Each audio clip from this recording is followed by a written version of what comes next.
1984 के दंगों के दौरान सिखों को इतना बदनाम कर दिया गया कि पगड़ी वाला आतंकवादी होता है। अंग्रेज भी ऐसे ही कुर्सियों पर बैठते थे जैसे आज बीजेपी और कांग्रेस बैठती है। बाबा साहब भीमराव अंबेडकर ने तलवार की जगह आपको उंगली की आजादी दी है। इस उंगली से बड़े राजा का विनाश कर सकते हो। मोहब्बत की इस पंचायत में यहाँ पे जितने भी मौजूदा साथी पिता तुल्य बुजुर्ग, मेरी मातर शक्तियाँ मेरी आवाज़ को सुन रही हैं,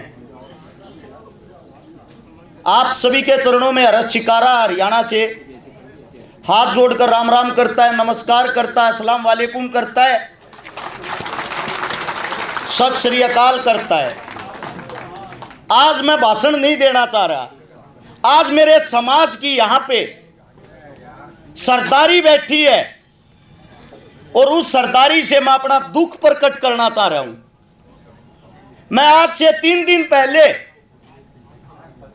एक स्कूल के प्रोग्राम में गया मुख्य अतिथि के तौर पर। एक छोटे से 10 साल के बच्चे ने भीड़ से उठकर मेरे से बोला, अंकल जी आप वही अंकल हो ना जो मुसलमानों की मेर लेते हो। एक 10 साल के बच्चे ने, मुझे उस बात से बड़ा दुख हुआ। इस बच्चे को, जिसको अब तक समाज के बारे में कोई नॉलेज नहीं, कोई ज्ञान नहीं, इसको ऐसा आइटम बम कौन बना रहा है, यह शिक्षा इसको कौन दे रहा है? आप यहां आते हो, आप अपनी बातें रखते हो।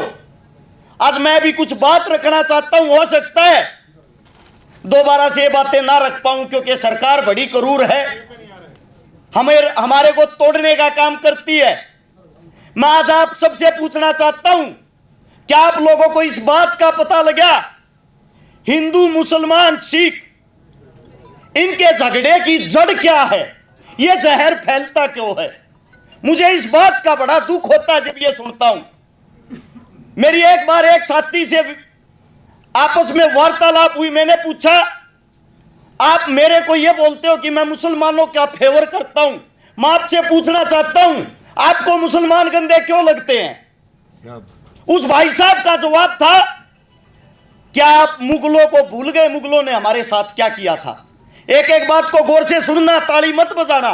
मैं हकीकत की बातें करता हूं, हकीकत पे जाना।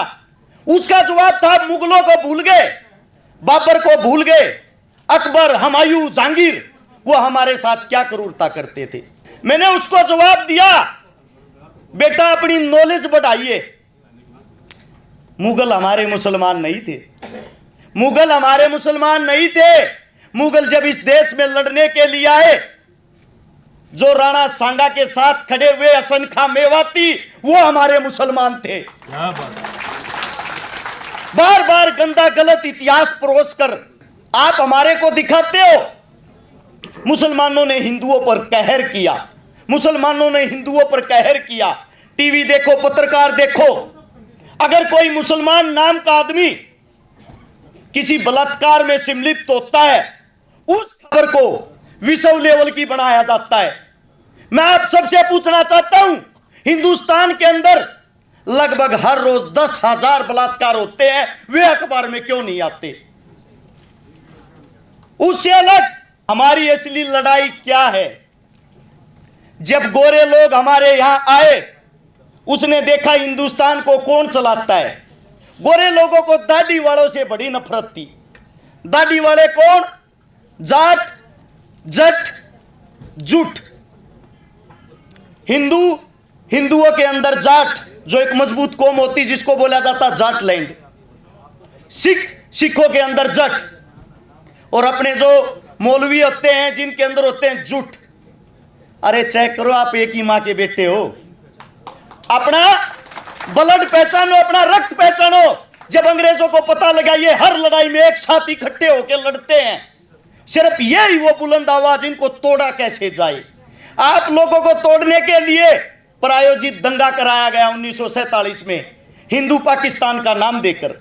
जो आप लोग इस हिंदुस्तान की मिट्टी के लिए 47 से पहले एक होकर लड़े थे, आप लोगों के बीच में ऐसे आइटम बम अंग्रेजों ने तैयार कर दिए, एक दूसरे के खून के प्यासे हो गए, एक दूसरे की बहन बेटी की इज्जत लूटने लग गए।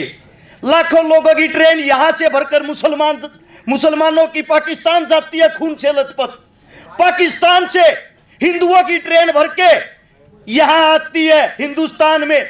उनको लड़वाने वाला कौन था, मरवाने वाला कौन था, मिटवाने वाला कौन था? कोई हिंदू मुसलमान नहीं, ये हिंदुस्तान की गंदी सियासत और राजनीति। पंजाब को तोड़ के उसके अंदर से हिमाचल निकाल दिया, उसके अंदर से हरियाणा निकाल दिया, फिर भी आप लोग मजबूती के साथ दिखाई दिए। उनमें सबसे मजबूत रहा सिख। 1984 के दंगों के दौरान सिखों को इतना बदनाम कर दिया गया कि पगड़ी वाला आतंकवादी होता है। उसके बाद बचता है मुसलमान, जो आज इस पीड़ा को झेल रहा है। उसके बाद बचता है जाट, जो 2016 के जाट आरक्षण के दौरान जातीय दंगों को करा के आप लोगों को भी बदनाम कर दिया गया। हमारे हरियाणा का सीएम कौन है, उसके नाम को जानते हो आप? खट्टर। कहां से आते हैं खट्टर, कहां के थे? पाकिस्तान में रहने वाले, जो प्यार से हमने अपने हिंदुस्तान के मुल्क में रखे, पाकिस्तान से हिंदुस्तान में हमने बसाया, और आज जब हम आंदोलन करते हैं वो हमारे को पाकिस्तानी कहते हैं, जो हमारे सीएम खुद वहां के थे। इस देश का दुर्भाग्य है।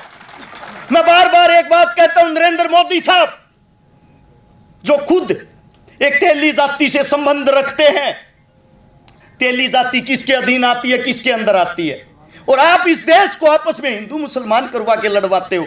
जिस धरती पर आज आप बैठे हो, जहां पे इस दिल्ली के अंदर जब ये पगड़ियां, ये टोपियां और ये दाढ़ी वाले एक थे, ये दिल्ली हमारी दुल्हन होती थी। आज बड़ा दुख है, दिल्ली को कौन चला रहे? जो दिल्ली के दरबारों में झाड़ू पोछा करते थे, उनके लोग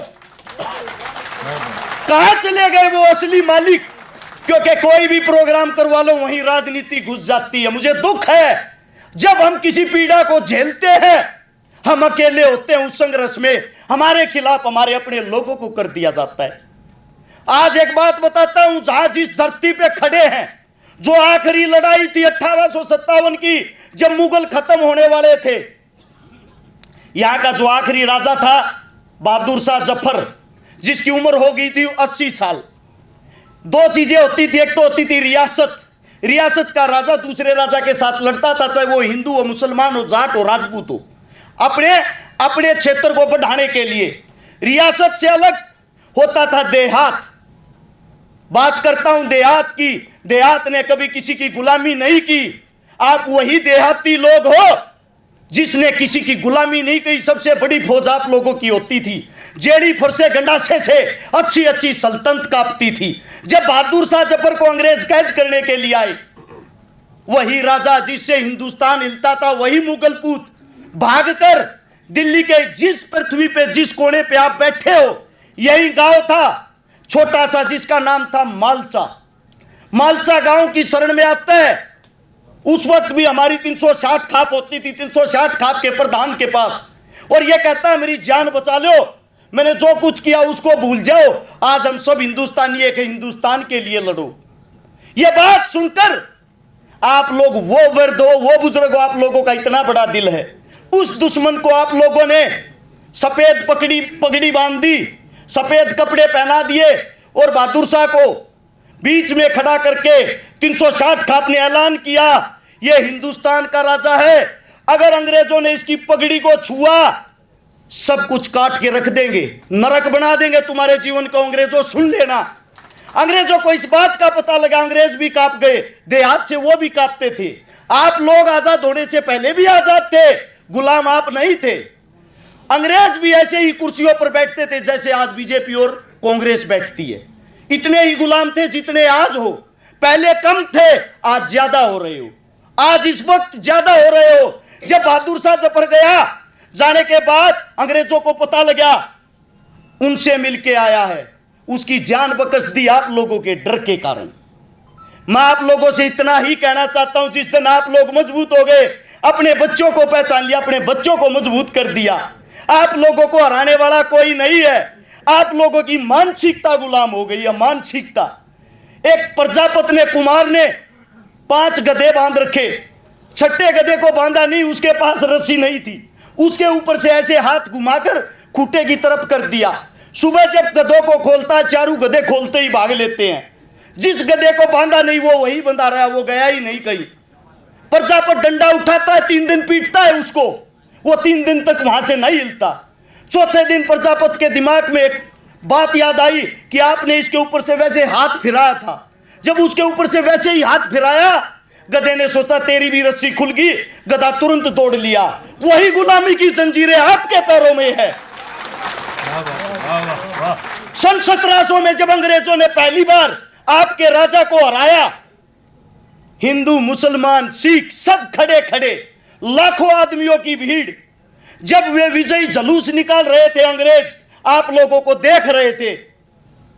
अंग्रेज आपके बीच से जुलूस निकालते हैं, वहां लाखों हिंदुस्तानी उस जुलूस को देखते हैं, और उस जुलूस को देखकर जो हमारा राजा हार रहा था, उसकी हार पर हम तालियां बजाते हैं हिंदुस्तानी। अंग्रेज अपनी किताब में लिखता है हमारी संख्या 3000 थी, तालियां बजाने वालों की संख्या 3 लाख। एक आदमी एक पत्थर मारता, हिंदुस्तान कभी गुलाम नहीं होता। हमें दुख है इस बात का, आज भी आप लोगों के हाथ में सत्ता है, आज भी आप लोग ताकतवर हो। बाबा साहब भीमराव अंबेडकर ने तलवार की जगह आपको उंगली की आजादी दी है। इस उंगली से बड़े राजा का विनाश कर सकते हो। लेकिन बहुत बड़ा दुख, मैं यहां पीछे बैठ के देख रहा था, जब हमारा बुजुर्ग कोई यहां आके बोलता है, पब्लिक शोर शराबा करना शुरू कर देती है। अरे आप 4-5 घंटे नहीं बैठ सकते, क्या क्रांति लाओगे? अपने बड़ों का मान सम्मान नहीं कर सकते, क्या क्रांति लाओगे? सबसे पहले आप सभी को एक ही बात कहूंगा, ये जो नफरत का जहर हमारे बच्चों के अंदर फैला है, उस पर विचार विमर्श करें कैसे रोका जाए। सोशल मीडिया पर हिंदू मुसलमान करने वालों की उम्र गारंटी देता हूं किसी एक की भी 30 साल से ऊपर नहीं है। 15 साल से 30 साल के बच्चे, क्योंकि उन्होंने किताबों को पढ़ा है, टीवियों को देखा है, उन्होंने जमीन पर संघर्ष करके धरातल को नहीं पढ़ा, उन्होंने अपने बुजुर्गों को नहीं पढ़ा। मेरे से एक मौलवी साहब कह रहे थे अभी प्रोग्राम में नौर में, हरस बेटा कितना पढ़ा है? मैंने मौलवी साहब को कहा, मौलवी साहब पढ़ा हुआ तो नहीं हूं, पर कढ़ा हुआ हूं। हर रोज अपने बुजुर्गों से नई नई बातें सीखता हूं, अपने बुजुर्गों से सुनता हूं, और वही आप लोगों के बीच में बताता हूं।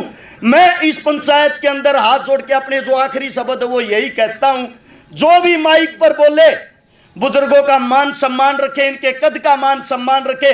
आप इनका मान सम्मान नहीं करोगे तो कौन करेगा? चाहे वो कितनी भी देर बोले, उसकी बात को समझने की कोशिश करें।